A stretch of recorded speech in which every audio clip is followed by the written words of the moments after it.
Hi friends, ದಿನದ ಎಲ್ಲ ಪ್ರಮುಖ ಸುದ್ದಿಯನ್ನು ನಿಮಗೆ ತಲುಪಿಸುವ ಮಸ್ತ್ ಮಗ ಚಾನೆಲ್ನ ಫುಲ್ ನ್ಯೂಸ್ಗೆ ಸ್ವಾಗತ. ನಾನು ಅಮರ್ ಪ್ರಸಾದ್. ಸ್ನೇಹಿತರೆ, ದಿಲ್ಲಿ ದಾಳಿಯ ಉಗ್ರರ ಜಾಲಕ್ಕೆ ಸಂಬಂಧಪಟ್ಟಂತೆ ಸ್ಫೋಟಕ ಮಾಹಿತಿ ಬರ್ತಾ ಇದೆ. ಬೆಚ್ಚಿ ಬೀಳಿಸುವ ಮಾಹಿತಿ. ಕೇವಲ ಕಚ್ಚಾ ಸ್ಫೋಟಕಗಳಿಗೆ ಮಾತ್ರ ಸೀಮಿತ ಆಗಿರಲಿಲ್ಲ ಇವರು. ಬರೀ ಸುಧಾರಿತ ಸ್ಫೋಟಕ ಅಲ್ಲಿಗೂ ಮಾತ್ರನೂ ಅಲ್ಲ, ಡ್ರೋನ್, ರಾಕೆಟ್ಗಳ ಲೆವೆಲ್ಗೆ, ಹಮಸ್ಗಳ ಲೆವೆಲ್ಗೆ ಪ್ಲಾನ್ ಮಾಡ್ತಾ ಇದ್ರು ಅನ್ನೋ ಮಾಹಿತಿ NIA ತನಿಖೆನಲ್ಲಿ ಹೊರಬರ್ತಾ ಇದೆ. ಈ ಉಗ್ರ ಡಾಕ್ಟರ್ಗಳ ಗ್ಯಾಂಗ್ ಹಮಸ್ ಸ್ಟೈಲ್ನಲ್ಲಿ ದಾಳಿ ಮಾಡೋ ಸಂಚನ ರೂಪಿಸಿದ್ರು. ಡ್ರೋನ್, ರಾಕೆಟ್ ಎಲ್ಲವನ್ನ ಬಳಸಿ ಭಾರತದ ಒಳಗಿಂದಲೇ ದಾಳಿ ಮಾಡೋ ಪ್ಲಾನ್ ಹಾಕಿದ್ರು ಅಂತ DD ನ್ಯೂಸ್ ರಿಪೋರ್ಟ್ ಮಾಡಿದೆ. ಕೇಂದ್ರ ಸರ್ಕಾರದ ಅಧೀನದಲ್ಲಿ ಕೆಲಸ ಮಾಡೋ DD ನ್ಯೂಸ್ ರಿಪೋರ್ಟ್ ಮಾಡಿದೆ. ಇತ್ತೀಚೆಗೆ ಶ್ರೀನಗರದಲ್ಲಿ ದಿಲ್ಲಿ ದಾಳಿ ಮಾಡಿದ ಉಗ್ರ ಡಾಕ್ಟರ್ ಉಮರ್ನ ಸಹಚರನನ್ನ ಬಂಧಿಸಲಾಗಿತ್ತು. ಆತನನ್ನ ಜಾಸಿರ್ ಬಿಲಾಲ್ ವನಿ ಅಲಿಯಾಸ್ ಡ್ಯಾನಿಶ್ ಅಂತ ಗುರುತಿಸಲಾಗಿದೆ. ಈತ ಈ ಉಗ್ರರಿಗೆ ರಾಕೆಟ್ ಮಾಡೋದು ಮತ್ತು ಡ್ರೋನ್ಗಳನ್ನ ಮಾಡಿಫೈ ಮಾಡಿ, ಅಂದ್ರೆ ಸಿವಿಲಿಯನ್ ಯೂಸ್ ದ ಡ್ರೋನ್ಗಳನ್ನೇ ಮಾಡಿಫೈ ಮಾಡಿ ದಾಳಿ ಮಾಡೋಕೆ ಬೇಕಾದ ಟೆಕ್ನಿಕಲ್ ಹೆಲ್ಪ್ ಕೊಡ್ತಾ ಇದ್ದ. ಸ್ಫೋಟಕ ತುಂಬಿದ ಡ್ರೋನ್ ಮತ್ತು ರಾಕೆಟ್ ಮಾಡ್ಕೊಳ್ಳೋಕೆ ಪ್ರಯತ್ನ ಪಟ್ಟಿದ್ದ ಅಂತ ಅಧಿಕಾರಿಗಳು ಹೇಳಿದ್ದಾರೆ. ಈ ಮೂಲಕ ಭಾರತದಲ್ಲಿ ದೊಡ್ಡ ಪ್ರಮಾಣದಲ್ಲಿ ಮಾರಣ ಹೋಮ ನಡೆಸೋಕೆ, ಕಂಡು ಕೇಳರಿಯದ ರೀತಿಯಲ್ಲಿ ದೇಶದ ಒಳಗಿನಿಂದಲೇ ಒಳಗಡೆನೆ ರಾಕೆಟ್ ಡ್ರೋನ್ಗಳ ದಾಳಿ ಮಾಡೋಕೆ ಇವರು ರೂಪಿಸಿದ ಸಂಚು ಈಗ ಬೆಳಕಿಗೆ ಬರ್ತಾ ಇದೆ. ಇದು ಅಪಾಯಕಾರಿ. ಯಾಕಂದ್ರೆ ಹೊರಗಿನಿಂದ ದಾಳಿ ಮಾಡಿದ್ರೆ ಏರ್ ಡಿಫೆನ್ಸ್ ಸಿಸ್ಟಮ್ಗಳು ಕಾವಲಿರ್ತವೆ, ರಡಾರ್ಗಳು ನೋಡ್ತಾ ಇರ್ತವೆ ಎಲ್ಲಿಂದ ಏನ್ ಬರುತ್ತೆ ಅಂತ ಹೇಳಿ. ಆದ್ರೆ ಒಳಗಿನಿಂದನೇ ದಾಳಿ ಮಾಡಿದ್ರೆ, ನೆನಪಿದೆಯಲ್ಲ ರಷ್ಯಾದಲ್ಲಿ ಯುಕ್ರೇನ್ ಏನ್ ಮಾಡ್ತು ಅಂತ ಹೇಳಿ?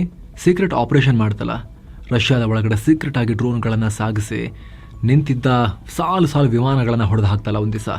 ಈ ಥರನೂ ಮಾಡಬಲ್ಲಿವಿ ನಾವಂತೂ ಯುಕ್ರೇನ್ ತೋರಿಸ್ಕೊಡ್ತಲ್ಲ ರಷ್ಯಾಗೆ. ಆ ರೀತಿ ಏನಾದರೂ ಆದರೆ ಏನು ಮಾಡಬೇಕು ಯೋಚನೆ ಮಾಡಿ ಸಡನ್ ಆಗಿ. ಈ ಬಗ್ಗೆ ಮುಂಚಿನಿಂದಲೂ ಒಂದು ಆತಂಕ ಇತ್ತು. ಆದ್ರೆ ಈಗ ಉಗ್ರರು ಅದೇ ಮೆಥಡ್ ಅನ್ನ ಬಳಸೋಕೆ ಹೊರಟಿದ್ರು. ತಾವಾಗೆ ಹೋಗದೆ ಡ್ರೋನ್ ಮತ್ತು ರಾಕೆಟ್ ಮೂಲಕ ದಾಳಿ ಮಾಡಿ ಪತ್ತೆನೇ ಆಗಬಾರ್ದು ಯಾರು ಅಂತ ಹೇಳಿ ಆ ರೀತಿ ಪ್ಲಾನ್ ಮಾಡಿದ್ರು ಅಂತ ಗೊತ್ತಾಗಿದೆ. ಈ ಉಗ್ರ ಜಾಸಿರ್ ಜಮ್ಮು ಕಾಶ್ಮೀರದ ಅನಂತನಾಗ್ ಜಿಲ್ಲೆಯ ನಿವಾಸಿ. ಉಗ್ರ ಡಾಕ್ಟರ್ ಉಮರ್ನೊಂದಿಗೆ ಸಂಪರ್ಕದಲ್ಲಿದ್ದ. ದಿಲ್ಲಿ ದಾಳಿ ಪ್ಲಾನ್ ಮಾಡೋಕ್ಕೂ ಕೂಡ ಹೆಲ್ಪ್ ಮಾಡಿದ್ದ. ಇವನು ಸೈನ್ಸ್ ಸ್ಟೂಡೆಂಟ್ ಆಗಿದ್ದ. 2023ರಿಂದ ಆತ್ಮಾಹುತಿ ದಾಳಿಕೋರ ಆಗುವಂತ ಹೇಳಿ ಉಗ್ರ ಉಮರ್ ಇವನ ತಲೆಗೆ ವಿಷ ಬೀಜ ಬಿತ್ತುತ್ತಾ ಇದ್ದ. ಮೂಲಭೂತವಾದಕ್ಕೆ ಪ್ರೇರೇಪಿಸ್ತಾ ಇದ್ದ. ಆದ್ರೆ ಈ ವರ್ಷದ ಆರಂಭದಲ್ಲಿ ಜಾಸಿರ್ ಆತ್ಮಾಹುತಿ ದಾಳಿಯೆಲ್ಲ ಮಾಡಕ್ಕಾಗಲ್ಲ, ಇಸ್ಲಾಂನಲ್ಲಿ ಅದು ಪಾಪದ ಕೆಲಸ ಅಂತ ಹೇಳಿ ಒಂದ್ಸಲ ರಿಫ್ಯೂಸ್ ಕೂಡ ಮಾಡಿದ್ದ. ಇದನ್ನ ಆತನೇ ಪೊಲೀಸರ ಮುಂದೆ ಹೇಳ್ಕೊಂಡಿದ್ದಾನೆ. ಆದ್ರೆ ಕಡೆಗೂ ಕೂಡ ದಾಳಿಗೆ ಹೆಲ್ಪ್ ಮಾಡೋಕೆ ಮುಂದೆ ಬಂದು ಈತ ಈಗ ಸಿಕ್ಕಾಕೊಂಡಿದ್ದಾನೆ. ಆ ಸಂದರ್ಭದಲ್ಲಿ ಎಲ್ಲ ಸ್ಫೋಟಕ ವಿಚಾರವನ್ನ ತನಿಖಾಧಿಕಾರಿಗಳ ಮುಂದೆ ಈತನೇ ಬಾಯಿ ಬಿಟ್ಟಿದ್ದಾನೆ. ದಿಲ್ಲಿಯಲ್ಲಿ ಡಾಕ್ಟರ್ಗಳೇ ಸೇರಿ ಮಾಡಿದ ದಾಳಿ ಕುರಿತಂತೆ ಭಯಾನಕ ಪ್ಲಾನ್ಗಳು ಹೊರಬಿದ್ದಿವೆ. ಈಗ ದಾರಿ ಮಧ್ಯೆನೆ ಕಾರ್ ಯಾಕೆ ಸ್ಫೋಟ ಆಗಿರ್ಬೋದು ಅನ್ನೋ ಪ್ರಶ್ನೆಗೆ ಒಂದಷ್ಟು ಉತ್ತರ ಸಿಕ್ಕಿದೆ. ಈ ಸ್ಫೋಟ ಮಾಡಿದ ದಾಳಿಕೋರ ಡಾಕ್ಟರ್ ಉಮರ್ನ I-20 ಕಾರ್ನ ಅವಶೇಷದ ಒಳಗಡೆ ಒಂದು ಶೂ ಪತ್ತೆಯಾಗಿದ್ದು ಸಾಕಷ್ಟು ಅನುಮಾನಗಳನ್ನ ಹುಟ್ಟುಹಾಕಿದೆ. ಸಿಕ್ಕಿರೋ ಶೂ ಒಳಗಡೆ ಲೋಹದಂತಹ ವಸ್ತು ಪತ್ತೆಯಾಗಿದೆ. ಇದು ಡ್ರೈವರ್ ಸೀಟಿನ ಕೆಳಗೆ ಫ್ರಂಟ್ ಟೈರ್ ಹತ್ರವೇ ಸಿಕ್ಕಿದೆ. ಹೀಗಾಗಿ ಸ್ಫೋಟಕಗಳನ್ನ ಆಕ್ಟಿವೇಟ್ ಮಾಡೋಕೆ ಉಗ್ರ ಇದನ್ನೇ ಟ್ರಿಗರ್ ಆಗಿ ಬಳಸಿರಬಹುದು. ಉಮರ್ ಶೂ ಬಾಂಬರ್ ಆಗಿ ಕೆಲಸ ಮಾಡಿರಬಹುದು ಅಂತ ತನಿಖಾ ಮೂಲಗಳು ಹೇಳಿವೆ. ಆದ್ರೆ ಶೂನಿಂದ ದಾಳಿ ಮಾಡೋದಕ್ಕೆ ಆ ರೀತಿ ಕರೀತಾ ಇದ್ದಾರೆ. ಈ ಮುಂಚೆ ಕೂಡ ಈ ರೀತಿ ಮಾಡಿದ್ರು. ಅಲ್ಲೇ ಕಾರಿನ 2 ಚಕ್ರ ಮತ್ತು ಈ ಶೂನಲ್ಲಿ TATP ಅಂದ್ರೆ ಟ್ರಯಾಸಿಟೋನ್ ಟ್ರೈಪರಾಕ್ಸೈಡ್ ಅನ್ನು ತೀರಾ ಅಪಾಯಕಾರಿ, ಹ್ಯಾಂಡಲ್ ಮಾಡೋಕೆ ತುಂಬಾ ಕಷ್ಟ ಇರೋ ಕೆಮಿಕಲ್ ಅನ್ನು ಕೂಡ ಫೋರೆನ್ಸಿಕ್ಸ್ ತಂಡ ಪತ್ತೆ ಮಾಡಿದ್ದಾರೆ. ಅದರ ಜೊತೆಗೆ ಇತರ ಸ್ಫೋಟಕ ಮೆಟೀರಿಯಲ್ಗಳು ಕೂಡ ಸಿಕ್ಕಿವೆ. ಹೀಗಾಗಿ ತನಿಖೆಗೆ ಹೊಸ ಆಯಾಮ ಸಿಗ್ತಾ ಇದೆ. ತನಿಖೆಯ ಫೋಕಸ್ ಈಗ ಶೂ ಒಳಗಿರೋ ಮೆಟಲ್ ಮೇಲೆ ಬಿದ್ದಿದೆ. ಇನ್ನು ಡಿಸೆಂಬರ್ 6ನೇ ತಾರೀಕು ಉಗ್ರ ಡಾಕ್ಟರ್ಗಳು ದೊಡ್ಡ ಸಂಚು ರೂಪಿಸಿದ ಬಗ್ಗೆ ನಾವು ನಿಮಗೆ ಈಗ ಆಲ್ರೆಡಿ ಮಾಹಿತಿಯನ್ನ ಕೊಟ್ಟಿದ್ವಿ. ಈ ಪ್ಲಾನ್ಗೆ ಸಂಬಂಧಪಟ್ಟಂತೆ ಆಘಾತಕಾರಿ ಮಾಹಿತಿ ಇವತ್ತು ಸಿಗ್ತಾ ಇದೆ. ಈಗ ಡಿಸೆಂಬರ್ 6ನೇ ತಾರೀಕು ದಾಳಿ ವಿಫಲ ಆದ್ರೆ ಪ್ಲಾನ್ B ನಲ್ಲಿ ಇದನ್ನ ಸಾಧಿಸಬೇಕು ಅಂತ ಇವರು ಯೋಜನೆ ಮಾಡಿದ್ರು. ಆಪರೇಷನ್ D6 ಅನ್ನೋ ಕೋಡ್ ನೇಮ್ ನಲ್ಲಿ ದಿಲ್ಲಿಯ ಹಲವು ಕಡೆ ಸ್ಫೋಟ ನಡೆಸೋಕೆ ಪ್ಲಾನ್ ಮಾಡಿದ್ರು. ಆದ್ರೆ ಈ ಪ್ಲಾನ್ ಫ್ಲಾಪ್ ಆದ ಕಾರಣ ಕೆಂಪು ಕೋಟೆ ದಾಳಿ ಮಾಡಲಾಯಿತು ಅಂತ ಗೊತ್ತಾಗಿದೆ.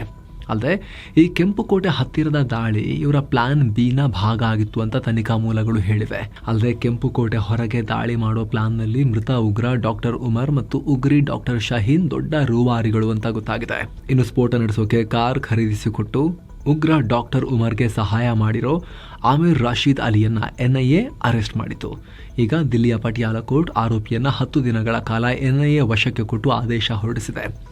ಅತ್ತ ಫರೀದಾಬಾದ್ನ ಉಗ್ರಜಾಲ ಮತ್ತು ಫೋರ್ಜರಿ ಚೀಟಿಂಗ್ಗೆ ಸಂಬಂಧಪಟ್ಟಂತೆ ದಿಲ್ಲಿ ಪೊಲೀಸರು ಹರಿಯಾಣದ ಅಲ್ಫಲಾ ಯೂನಿವರ್ಸಿಟಿಯ ಚೇರ್ಮನ್ ಜಾವೇದ್ ಅಹಮದ್ ಸಿದ್ದಿಕಿಗೆ 2 ಸಮನ್ಸ್ ಕೊಟ್ಟಿದ್ದಾರೆ.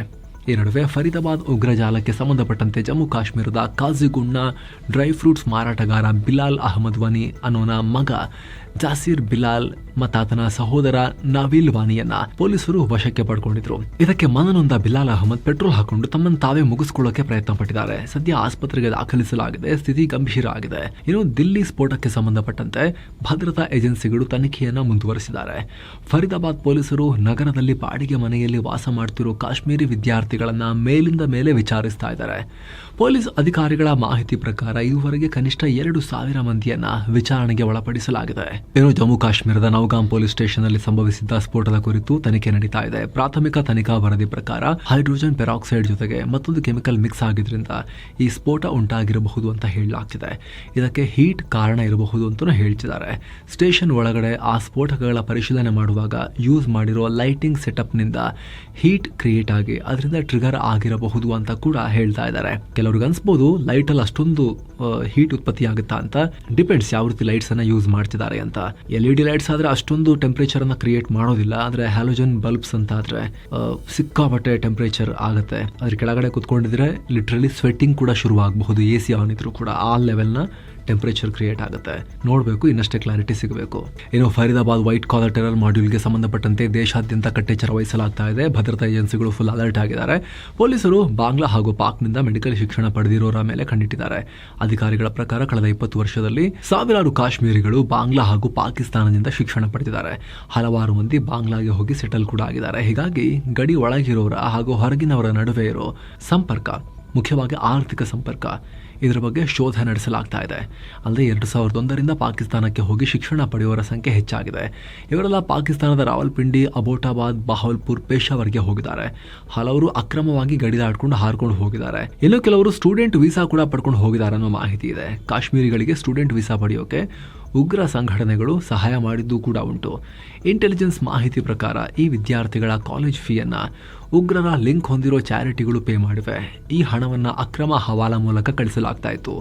ಪಾಕಿಸ್ತಾನದಲ್ಲಿ ಶಿಕ್ಷಣ ಮುಗಿಸಿ ಭಾರತಕ್ಕೆ ಮರಳಿದ ಬಳಿಕ ಈ ವಿದ್ಯಾರ್ಥಿಗಳು ಲಷ್ಕರ್ ಹಾಗೂ ಹಿಜ್ಬುಲ್ ಉಗ್ರರ ಜೊತೆಗೆ ಕಾಂಟ್ಯಾಕ್ಟ್ನಲ್ಲಿ ಇರ್ತಾ ಇದ್ರು ಅಂತ ಅಧಿಕಾರಿಗಳು ಸ್ಫೋಟಕ ಮಾಹಿತಿ ಬಿಚ್ಚಿಟ್ಟಿದ್ದಾರೆ.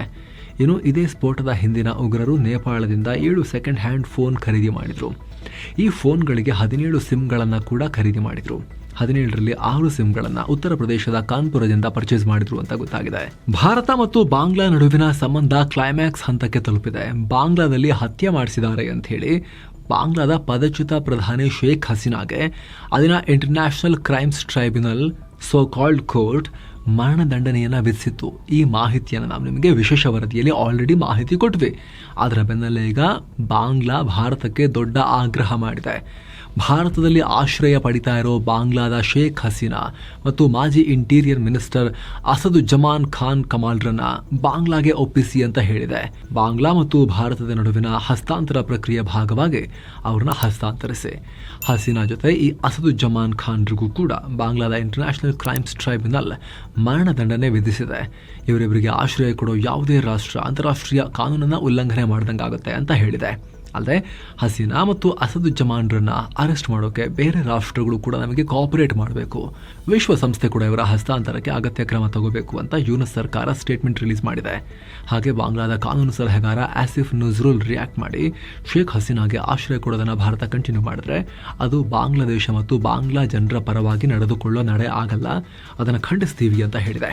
ಈ ಮೂಲಕ ಭಾರತದ ವಿರುದ್ಧ ರಾಜತಾಂತ್ರಿಕ ಸಮರ ಸಾರ್ತಾ ಇದ್ದೀವಿ ಅಂತ ಬಾಂಗ್ಲಾ ಘೋಷಿಸಿದೆ.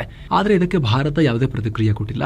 ಆದರೆ ಬಾಂಗ್ಲಾ ಜನರ ಜೊತೆಗೆ ನಾವು ನಿಲ್ತೀವಿ ಅಂತ ಹೇಳಿದೆ. ಇವನು ಸರ್ಕಾರದೊಂದಿಗಲ್ಲ, ಬಾಂಗ್ಲಾ ಜನರೊಂದಿಗೆ. ಟ್ರೈಬ್ಯುನಲ್ ಆದೇಶಕ್ಕೆ ರಿಯಾಕ್ಟ್ ಮಾಡಿರುವ ಭಾರತ ಹಸೀನಾ ವಿರುದ್ಧ ಕೊಟ್ಟಿರೋ ಆದೇಶವನ್ನು ಗಮನಿಸಿದ್ದೀವಿ. ನೆರೆಯ ರಾಷ್ಟ್ರವಾಗಿ ಭಾರತ ಬಾಂಗ್ಲಾದಲ್ಲಿ ಶಾಂತಿ, ಸ್ಥಿರತೆ, ಪ್ರಜಾಪ್ರಭುತ್ವ ಮತ್ತು ಬಾಂಗ್ಲಾದ ಪ್ರಜೆಗಳ ಹಿತಾಸಕ್ತಿಯನ್ನು ರಕ್ಷಿಸೋಕೆ ಸಂಪೂರ್ಣ ಕಮಿಟ್ ಆಗಿದೆ. ಇದಕ್ಕಾಗಿ ನಾವು ಎಲ್ಲರೊಂದಿಗೆ ಚೆನ್ನಾಗಿ ಕೆಲಸ ಮಾಡ್ತೀವಿ ಅಂತ ಒಂದು ಸ್ಟ್ಯಾಂಡರ್ಡ್ ಡಿಪ್ಲೊಮ್ಯಾಟಿಕ್ ಸ್ಟೇಟ್ಮೆಂಟನ್ನು ರಿಲೀಸ್ ಮಾಡಿದೆ. ಸುಮ್ಮನೆ ಅಷ್ಟುದ್ದ ಸ್ಟೇಟ್ಮೆಂಟ್ ಅದರಲ್ಲಿ ಏನೂ ಇಲ್ಲ ಲಾಸ್ಟಿಗೆ. ಆ ರೀತಿ ಇದು ಬಾಂಗ್ಲಾ ಫ್ರಸ್ಟ್ರೇಷನ್ ಜಾಸ್ತಿ ಆಗ್ಲಿಕ್ಕೆ ಕಾರಣ ಆಗಿದೆ. ಇನ್ನು ರಾಷ್ಟ್ರೀಯ ಭದ್ರತಾ ಸಲಹೆಗಾರರು ಅಜಿತ್ ದೋವಲ್ ಅವರು ಮಾಡಿದ್ದಾರೆ ಎನ್ನಲಾದ ಒಂದು ಫೇಕ್ ವಿಡಿಯೋಗೆ ಸಂಬಂಧಪಟ್ಟಂತೆ ಕ್ಲಾರಿಟಿ ಸಿಗ್ತಾ ಇದೆ. ಮುಸ್ಲಿಮರಿಗಿಂತ ಹೆಚ್ಚಿನ ಹಿಂದೂಗಳೇ ಐಸಿಸ್ ಸೇರ್ಕೊಳ್ತಾ ಇದ್ದಾರೆ, ಅಟ್ರಾಕ್ಟ್ ಆಗ್ತಾ ಇದ್ದಾರೆ. ಭಾರತದಲ್ಲಿ ಇಂಟೆಲಿಜೆನ್ಸ್ ಟಾಸ್ಕ್ಗೋಸ್ಕರ ವಿದೇಶಿ ಏಜೆನ್ಸಿಗಳು ಮುಸ್ಲಿಮರಿಗಿಂತ ಹೆಚ್ಚು ಹಿಂದೂಗಳನ್ನೇ ಹಾಕೊಳ್ತಿದ್ದಾರೆ ಅಂತ ಅಜಿತ್ ದೋವಲ್ ಅವರು ಹೇಳಿದ್ದಾರೆ ಅಂತ ವಿಡಿಯೋವನ್ನು ಎಲ್ಲ ಕಡೆ ವೈರಲ್ ಮಾಡಲಾಗಿತ್ತು. ಇದಕ್ಕೆ ಖುದ್ದು ಅಜಿತ್ ದೋವಲ್ ಕ್ಲಾರಿಫಿಕೇಶನ್ ಕೊಟ್ಟಿದ್ದಾರೆ. ಇಂಥ ಹೇಳಿಕೆ ನಾನು ಯಾವತ್ತೂ ಕೊಟ್ಟಿಲ್ಲ ಅಂತ ಹೇಳಿದ್ದಾರೆ. ಈ video deep fake manipulation case ತರ ಕಾಣಿಸ್ತಾ ಇದ್ದಾವೆ. ಭಾರತೀಯ ರಾಷ್ಟ್ರೀಯ ಭದ್ರತೆಯನ್ನು ಡ್ಯಾಮೇಜ್ ಮಾಡೋಕೆ ಇವುಗಳನ್ನು ಡಿಸೈನ್ ಮಾಡಲಾಗಿದೆ, ನಂಬೇಡಿ ಅಂತ ಅಜಿತ್ ದೋವಲ್ ಅವರು ಹೇಳಿದ್ದಾರೆ. ಇನ್ನು ಕರ್ನಾಟಕದಲ್ಲಿ ಕ್ಯಾಬಿನೆಟ್ ರಿಶಫಲ್ ಅಥವಾ ಸಂಪುಟ ಪುನರಚನೆಗೆ ಸಂಬಂಧಪಟ್ಟ ಹಾಗೆ ಹಲವು ಆಕಾಂಕ್ಷಿಗಳು ಸಿಎಂ ಸಿದ್ದರಾಮಯ್ಯ ಅವರನ್ನ ಮೀಟ್ ಮಾಡಿದ್ದಾರೆ. ಸಿಎಂ ಎಐಸಿಸಿ ಅಧ್ಯಕ್ಷ ಮಲ್ಲಿಕಾರ್ಜುನ ಖರ್ಗೆ ಅವರನ್ನ ಭೇಟಿಯಾಗೋಕೆ ಹೋಗೋ ಮುನ್ನ ಹಲವು ಆಕಾಂಕ್ಷಿಗಳು ಸಿಎಂ ಅವರ ಕಾವೇರಿ ನಿವಾಸಕ್ಕೆ ಬಂದಿದ್ರು. ಶಾಸಕರಾದ ಕೆಎನ್ ರಾಜಣ್ಣ, ನರೇಂದ್ರ ಸ್ವಾಮಿ, ಬಿಆರ್ ಪಾಟೀಲ್, ವಿಜಯಾನಂದ ಕಾಶಪ್ಪನವರ್, ಅಶೋಕ್ ಪಟ್ಟಣ, ಪೊನ್ನಣ್ಣ ಸೇರಿ ಹಲವರು ನಮಗೂ ಮಂತ್ರಿಗಿರಿ ಬೇಕು ಅಂತ ಮನವಿ ಮಾಡಿಕೊಂಡ್ರು. ಇನ್ನು ಇದಾದ ಬಳಿಕ ದಿಲ್ಲಿಗೆ ಹೋಗಿರೋ ಸಿಎಂ ಮಲ್ಲಿಕಾರ್ಜುನ ಖರ್ಗೆ ಅವರನ್ನ ಮೀಟ್ ಮಾಡ್ತಿದ್ದಾರೆ. ಈ ಸಭೆಗೆ ದಿಲ್ಲಿಯಲ್ಲೇ ಬಿಡುಬಿಟ್ಟಿರೋ ಡಿಸಿಎಂ ಡಿಕೆ ಶಿವಕುಮಾರ್ ಅವರನ್ನ ಕೂಡ ಕರೆಸ್ಕೊಳ್ಳೋ ಚಾನ್ಸಸ್ ಇದೆ ಅಂತ ಹೇಳಲಾಗ್ತಿದೆ. ಇನ್ನೊಂದ್ ಕಡೆ ಸಿಎಂ ಸಿದ್ದರಾಮಯ್ಯ ಪಿಎಂ ಮೋದಿ ಅವರನ್ನ ಕೂಡ ಮೀಟ್ ಮಾಡಿದ್ದಾರೆ. ರಾಜ್ಯದ ಕಬ್ಬು ಬೆಳೆಗಾರರ ವಿಚಾರದ ಬಗ್ಗೆ ಚರ್ಚೆ ಮಾಡಿದ್ದಾರೆ. ಕಬ್ಬಿಗೆ ಬೆಂಬಲ ಬೆಲೆ ಹೆಚ್ಚಳ ಮತ್ತು ಎಥೆನಾಲ್ ಅನ್ನು ಹೆಚ್ಚಿನ ಪ್ರಮಾಣದಲ್ಲಿ ಖರೀದಿ ಮಾಡುವ ಮನವಿ, ಹಾಗೆ ಮೇಕೆದಾಟು ಯೋಜನೆಗೆ ಕೇಂದ್ರದಿಂದ ಅನುಮತಿ ಎಲ್ಲ ಚರ್ಚೆ ಮಾಡಿದ್ದಾರೆ. ಹಾಗೆ ಕರ್ನಾಟಕದ ಇತರ ಯೋಜನೆಗಳ ಬಗ್ಗೆ ಕೂಡ ಚರ್ಚೆ ಮಾಡಿದ್ದಾರೆ. ಏನೋ ಡಿಸಿಎಂ ಡಿಕೆ ಶಿವಕುಮಾರ್ ಕೆಪಿಸಿಸಿ ಅಧ್ಯಕ್ಷ ಸ್ಥಾನದಿಂದ ಕೆಳಗಿಳಿತಾರೆ ಅನ್ನೋ ವದಂತಿ ಹರಿದಾಡಿತ್ತು. ಅದಕ್ಕೆ ಖುದ್ದು ಡಿಕೆಶಿ ಸ್ಪಷ್ಟೀಕರಣ ಕೊಟ್ಟಿದ್ದಾರೆ. ಹಂಗೆಲ್ಲ ಇಲ್ಲ, ಇಲ್ಲಿ ಮತ್ತು ಇಲ್ಲಿ ಮಾನಸಿಕ ಮತ್ತು ದೈಹಿಕ ಎರಡೂ ಫಿಟ್ ಆಗಿದ್ದೀನಿ ನಾನು, ಹೀಗಾಗಿ ರಾಜ್ಯ ಕಾಂಗ್ರೆಸ್ ಅಧ್ಯಕ್ಷ ಸ್ಥಾನದಿಂದ ಕೆಳಗಿಳಿಯೋಕೆ ಸಂದರ್ಭನೇ ಬಂದಿಲ್ಲ ಅನ್ನೋ ಹೇಳಿಕೆಯನ್ನ ಕೊಟ್ಟಿದ್ದಾರೆ. ಹೈಕಮಾಂಡ್ ನಾಯಕರನ್ನ ಭೇಟಿಯಾದ ಬೆನ್ನಲ್ಲೇ ಡಿಕೆ ಶಿವಕುಮಾರ್ ಕೊಟ್ಟಿರೋ ಈ ಹೇಳಿಕೆ ತುಂಬಾ ಮಹತ್ವ ಪಡ್ಕೊಳ್ತಾ ಇದೆ. ಹಾಗಾದ್ರೆ ಸಿಎಂ ಆಗಲ್ವಾ ನೀವು? ಅಧ್ಯಕ್ಷರಾಗಿ ಕಂಟಿನ್ಯೂ ಆಗೋ ಲೆಕ್ಕಾಚಾರದಲ್ಲಿದ್ದಂಗಿದೆ ಅಂತ ವಿಶ್ಲೇಷಣೆ ನಡೀತಾ ಇದೆ. ಏನೋ ಬೆಳಗಾವಿಯ ರಾಣಿ ಚೆನ್ನಮ್ಮ ಕಿರು ಮೃಗಾಲಯದಲ್ಲಿ ಮೃತಪಟ್ಟ ಕೃಷ್ಣ ಮೃಗಗಳ ಸಂಖ್ಯೆ ಈಗ 12 ಸೇರಿ ಒಟ್ಟು 30ಕ್ಕೆ ತಲುಪಿದೆ. ಮೃಗಾಲಯದಲ್ಲಿರೋ ಕೃಷ್ಣ ಮೃಗಗಳಿಗೆ ಬ್ಯಾಕ್ಟೀರಿಯಾ ಸೋಂಕಿನಿಂದ ಈ ರೀತಿ ಆಗ್ತಿರ್ಬೋದು ಅಂತ ವೈದ್ಯರು ಅನುಮಾನ ವ್ಯಕ್ತಪಡಿಸ್ತಾ ಇದ್ದಾರೆ. ಜೊತೆಗೆ ಈಗಿರೋ ಸ್ಥಿತಿ ನೋಡ್ತಾ ಇದ್ರೆ ಝೂನಲ್ಲಿ ಉಳಿದಿರೋ ಇತರ ಕೃಷ್ಣ ಮೃಗಗಳು ಕೂಡ ಉಳಿಯೋದು ಕಷ್ಟ ಅಂತೆಲ್ಲ ಹೇಳ್ತಾ ಇದ್ದಾರೆ. ಬೆಂಗಳೂರಲ್ಲಿ ಡಿಜಿಟಲ್ ಅರೆಸ್ಟ್ ಸೈಬರ್ ವಂಚನೆಗೆ ಒಳಗಾಗಿ ಮಹಿಳಾ ಟೆಕ್ಕಿಯೊಬ್ಬರು ಬರೋಬ್ಬರಿ 31.83 ಕೋಟಿ ರೂಪಾಯಿ ಕಳ್ಕೊಂಡಿದ್ದಾರೆ. ಇವ್ರನ್ನ 57 ವರ್ಷ ವಯಸ್ಸಿನ ಇಂದ್ರನಗರ ನಿವಾಸಿ ಅಂತ ಗುರುತಿಸಲಾಗಿದೆ. ಈ ಮೂಲಕ ಕರ್ನಾಟಕದಲ್ಲಿ ಇದುವರೆಗೆ ಡಿಜಿಟಲ್ ಅರೆಸ್ಟ್ ನಲ್ಲಿ ವ್ಯಕ್ತಿಯೊಬ್ಬರು ಕಳ್ಕೊಂಡ ಅತಿ ದೊಡ್ಡ ಅಮೌಂಟ್ ಇದು, 31.83 ಲಕ್ಷ ರೂಪಾಯಿ. ಏನು ಪಂಜಾಬ್ನ ಫಿರೋಜ್ಪುರ್ನಲ್ಲಿ ಆರ್ಎಸ್ಎಸ್ ಕಾರ್ಯಕರ್ತರೊಬ್ಬರ ಹತ್ಯೆಯಾಗಿದೆ. 37 ವರ್ಷದ ನವೀನ್ ಅರೋರಾ ಅನ್ನೋರು ತಮ್ಮ ಅಂಗಡಿಯಿಂದ ಬೈಕ್ನಲ್ಲಿ ಮನೆಗೆ ಬರುವಾಗ ದಾಳಿಯಾಗಿದೆ. ಈ ಸಂಬಂಧ ಪೊಲೀಸರು ಈಗ ಆಲ್ರೆಡಿ 4 ವಶಕ್ಕೆ ಪಡೆದಿದ್ದಾರೆ. ಇನ್ನು ಸ್ನೇಹಿತರೆ, ಬೆಳಗಿನ ರಿಪೋರ್ಟ್ ಮಾಡಿ ಮಾಹಿತಿ ಕೊಟ್ಟವಲ್ಲ, ಮೆಕ್ಕಾದಿಂದ ಮದೀನಾಗೆ ತೆರಳುತ್ತಾ ಇದ್ದ ಭಾರತೀಯ ಯಾತ್ರಿಕರೇ ತುಂಬಿದ್ದ ಬಸ್ ಸುಟ್ಟು ಭಸ್ಮವಾಗಿತ್ತು. ಡೀಸೆಲ್ ಟ್ಯಾಂಕರ್ಗೆ ಡಿಕ್ಕಿ ಹೊಡೆದು ಅಪಘಾತ ಆಗಿತ್ತು. ಇದರಲ್ಲಿ ಮೃತಪಟ್ಟವರ ಸಂಖ್ಯೆ ಘಟನೆಯಲ್ಲಿ 45ಕ್ಕೆ ಏರಿಕೆಯಾಗಿದೆ. ಈಗ ಅಲ್ಲದೆ ಇವರಲ್ಲಿ 18 ಜನ ಒಂದೇ ಫ್ಯಾಮಿಲಿಯವರು, 3 ಜನರೇಷನ್ ಅವರು ಸೇರಿ ಇದ್ರು ಅಂತ ಗೊತ್ತಾಗಿದೆ. ಅವರ ಗ್ರೂಪ್ ಫೋಟೋ ಕೂಡ ಬಂದಿದೆ. ಹೈದರಾಬಾದ್ ಮೂಲದ ಈ ಫ್ಯಾಮಿಲಿ 3 ಜನರೇಷನ್ ಸೇರಿ ಹೋಗಿದ್ರು. ಎಲ್ಲರೂ ಒಂದೇ ಸಲ ಪ್ರಾಣ ಕಳ್ಕೊಂಡಿದ್ದಾರೆ. ಮೃತರ ಕುಟುಂಬಗಳಿಗೆ ತೆಲಂಗಾಣ ಸರ್ಕಾರ 5 ಲಕ್ಷ ರೂಪಾಯಿ ಪರಿಹಾರವನ್ನ ಘೋಷಿಸಿದೆ. ಭಾರತದ ಪ್ರಧಾನಿ ನರೇಂದ್ರ ಮೋದಿ ಅವರು ಹಾಗೆ ವಿದೇಶಾಂಗ ಮಂತ್ರಿ ಎಸ್ ಜೈಶಂಕರ್ ಸೇರಿ ಹಲವರು ಆಘಾತ ವ್ಯಕ್ತಪಡಿಸಿದ್ದಾರೆ. ಮೃತರ ಕುಟುಂಬಕ್ಕೆ ಸಾಂತ್ವನ ಹೇಳಿದ್ದಾರೆ. ಈ ಘಟನೆ ಹೇಗಾಯಿತು ಅದರ ಬಗ್ಗೆ ಸಂಪೂರ್ಣ ಮಾಹಿತಿಯನ್ನು ನಾವು ಈ ವರದಿಯಲ್ಲಿ ನೀಡಿದ್ವಿ ಸ್ನೇಹಿತರೆ. ಏನು ದೃಷ್ಟಿ ವಿಶೇಷ ಚೇತನರ ಮಹಿಳಾ T20 ವಿಶ್ವಕಪ್ನಲ್ಲಿ ಭಾರತ ಪಾಕ್ ನಡುವಿನ ಮ್ಯಾಚ್ ಮುಗಿದ ಬಳಿಕ 2 ಟೀಮ್ಗಳ ಆಟಗಾರ್ತಿಯರು ಪರಸ್ಪರ ಹ್ಯಾಂಡ್ ಶೇಕ್ ಮಾಡಿದ್ದಾರೆ. ಶ್ರೀಲಂಕಾದಲ್ಲಿ ನಡೆದ ಈ ಪಂದ್ಯದಲ್ಲಿ ಟಾಸ್ ವೇಳೆ 2 ಟೀಮ್ನ ನಾಯಕಿಯರು ಕೈ ಕುಲುಕಲಿಲ್ಲ. ಆದರೆ ಭಾರತ 8 ವಿಕೆಟ್ಗಳ ಗೆಲುವನ್ನು ದಾಖಲಿಸಿದ ಬಳಿಕ ಮೈದಾನದಲ್ಲಿ 2 ಟೀಮ್ಗಳ ಪ್ಲೇಯರ್ಸ್ ಪರಸ್ಪರ ಹ್ಯಾಂಡ್ ಶೇಕ್ ಮಾಡಿದ್ದಾರೆ. ಇನ್ನೊಂದು ಕಡೆ ದೋಹಾದಲ್ಲಿ ರೈಸಿಂಗ್ ಸ್ಟಾರ್ಸ್ ಏಷ್ಯಾ ಕಪ್ ಟೂರ್ನಿಯಲ್ಲಿ ಭಾರತ ಪಾಕ್ ಎ ಟೀಮ್ಗಳ ನಡುವೆ ನಡೆದಂತಹ ಬಾಲಕರ ಈ ಪಂದ್ಯಾವಳಿಯಲ್ಲಿ ಯಾವುದೇ ಆಟಗಾರರು ಹ್ಯಾಂಡ್ ಶೇಕ್ ಮಾಡಿಲ್ಲ. ಅಂದಹಾಗೆ ಈ ಪಂದ್ಯವನ್ನ ಭಾರತ ಸೋಲ್ತು ಪಾಕಿಸ್ತಾನದ ಮುಂದೆ. ಇನ್ನು ವಾರದ ಮೊದಲ ಸೆಷನ್ನಲ್ಲಿ ಭಾರತದ ಷೇರುಪೇಟೆ ಗ್ರೀನ್ನಲ್ಲಿ ಕೊನೆಯಾಗಿದೆ. ದಿನದ ವಹಿವಾಟಿನ ಅಂತ್ಯಕ್ಕೆ ಸೆನ್ಸೆಕ್ಸ್ 388 ಪಾಯಿಂಟ್ಸ್ ಜಂಪ್ ಆಗಿ 84,950ಕ್ಕೆ ರೀಚ್ ಆಗಿದೆ. ನಿಫ್ಟಿ 103 ಪಾಯಿಂಟ್ಸ್ ಹೆಚ್ಚಾಗಿ 26,013ಕ್ಕೆ ತಲುಪಿದೆ. ಮಾರ್ಕೆಟ್ನಲ್ಲಿ ಚೆನ್ನಾಗಿ ಬೈಯಿಂಗ್ ಆಗಿದೆ. ಆಟೋ ಮತ್ತು ಪಬ್ಲಿಕ್ ಸೆಕ್ಟರ್ ಬ್ಯಾಂಕ್ಗಳಿಂದ ಮಾರ್ಕೆಟ್ಗೆ ಬಲ ಬಂದಿದೆ. ಹಾಗೆ ಬಿಹಾರದಲ್ಲಿ ಎನ್ಡಿಎ ಮೈತ್ರಿಕೂಟ ಭಾರಿ ಅಂತರದಲ್ಲಿ ಗೆಲುವು ದಾಖಲಿಸಿರುವುದು ಹೂಡಿಕೆದಾರರ ಸೆಂಟಿಮೆಂಟ್ಗೆ ಬೂಸ್ಟ್ ಕೊಟ್ಟಿದೆ. ಹಾಗೆ ಈ ತಿಂಗಳ ಅಂತ್ಯಕ್ಕೆ ಭಾರತ ಮತ್ತು ಅಮೆರಿಕ ನಡುವೆ ಟ್ರೇಡ್ ಡೀಲ್ ಫೈನಲ್ ಆಗ್ಬೋದು ಅನ್ನೋ ಹೋಪ್ಸ್ ಕೂಡ ಇದೆ. ಹೀಗಾಗಿ ಷೇರುಪೇಟೆ ಗ್ರೀನ್ ನಲ್ಲೇ ಎಂಡ್ ಆಯಿತು. ಇನ್ನು Tata motors, Asian paints, UltraTech cement, Bharat electronics ಮತ್ತು ಟಾಟಾ ಸ್ಟೀಲ್ ರೆಡ್ ನಲ್ಲಿದ್ವು. ಇತ eternal, Kotak Mahindra bank, Maruti Suzuki, tech Mahindra ಮತ್ತು ಮಹೀಂದ್ರ ಅಂಡ್ ಮಹೀಂದ್ರ ಷೇರುಗಳು ಗ್ರೀನ್ನಲ್ಲಿದ್ವು.